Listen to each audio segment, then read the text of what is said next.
पर भी उस बूढ़ी औरत ने राजा के साथ अपनी बेटी का विवाह करने से साफ इनकार कर दिया। हारकर मंत्री वापस महल चला गया और राजा को सारी बात बताई कि वह बूढ़ी औरत अपनी बेटी का विवाह करने से इनकार कर रही है। अगली सुबह राजा ने उस बूढ़ी औरत को लालच देने का निश्चय किया। उसने कुछ सैनिकों को सोना चांदी लेकर उस बूढ़ी औरत के घर भेजा ताकि वह विवाह के लिए तैयार हो जाए, लेकिन वह बूढ़ी औरत फिर भी राजी नहीं हुई। फिर से मंत्री महल लौट आया और राजा को सारी बात बताई। अब यह सब सुनकर राजा बहुत गुस्से में आ चुका था। राजा ने उसी समय हुक्म दे दिया कि उस बूढ़ी औरत को तुरंत पकड़कर हमारे दरबार में लाओ। हुक्म पाकर राजा के सिपाही तुरंत उस दासी के घर गए और उसे बंदी बनाकर लेकर आए। बंदी बनाने के बाद दरबार में लाकर उस बूढ़ी औरत की खूब पिटाई की गई। सैनिकों की मार वह बूढ़ी बर्दाश्त नहीं कर पाई। कोड़ों की मार पढ़ाते ही बूढ़ी औरत राजा के समक्ष चीखते हुए गिर पड़ी और उसने सारी सच्चाई बता दी। वह हाथ जोड़कर बोली, हे महाराज, वह लड़की कोई और नहीं बल्कि आपकी सगी पुत्री है।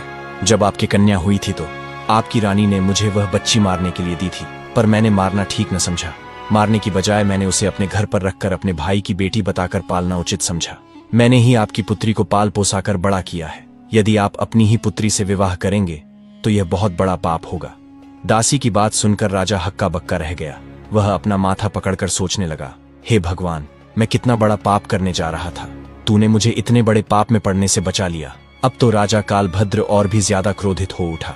उसने शाम के समय अपने पुत्र को अपने शयन कक्ष में बुलाया और उसने तुरंत ही अपने पुत्र को हुक्म दिया, बेटा, अपनी बहन को जंगल लेकर जाकर उसका सिर काट कर दफना देना।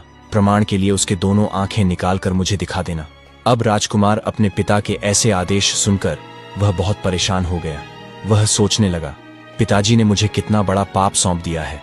इतने वर्षों के बाद मुझे मेरी बहन मिली है और मुझे उसे अपने हाथों मारना होगा।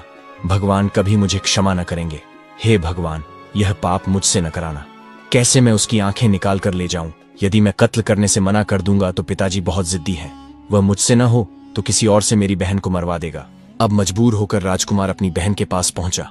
उसको लेकर जंगल की ओर चल देता है। जाते समय भाई का प्रेम बहन के लिए उमड़ पड़ा और उसने कहा, हे बहन, किसी भी सूरत में मैं तुम्हारा कत्ल नहीं करूंगा। मैं तुम्हें यहीं जंगल में छोड़ दे रहा हूं। आगे तुम्हारी किस्मत का फैसला होगा। तब बहन ने जवाब दिया, भैया, तुम मुझे मार दो और मेरी आंखें निकालकर पिताजी के सामने ले जाकर दिखा दो, और यदि तुम मेरी आंखें निकालकर नहीं ले जाओगे तो पिता तुम्हें भी मार डालेंगे। उस समय दोनों भाई बहन आपस में लिपटकर बहुत रोए।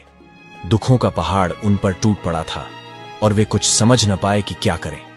अंत में राजकुमार ने निश्चय किया कि वह अपनी बहन को नहीं मारेगा। उसने कहा, बहन, मैं तुम्हें इस जंगल में छोड़कर जा रहा हूं। आगे भगवान की मर्जी है कि वह तुम्हारे साथ क्या करेगा। फिर उसने बहन को वहीं जंगल में छोड़ दिया और आगे बढ़ गया।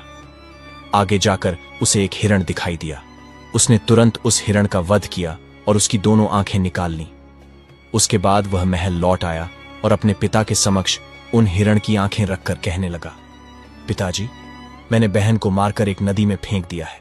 वे आंखें देखकर राजा कालभद्र को भी भरोसा हो गया कि वास्तव में मेरे पुत्र ने उस लड़की को मार दिया है।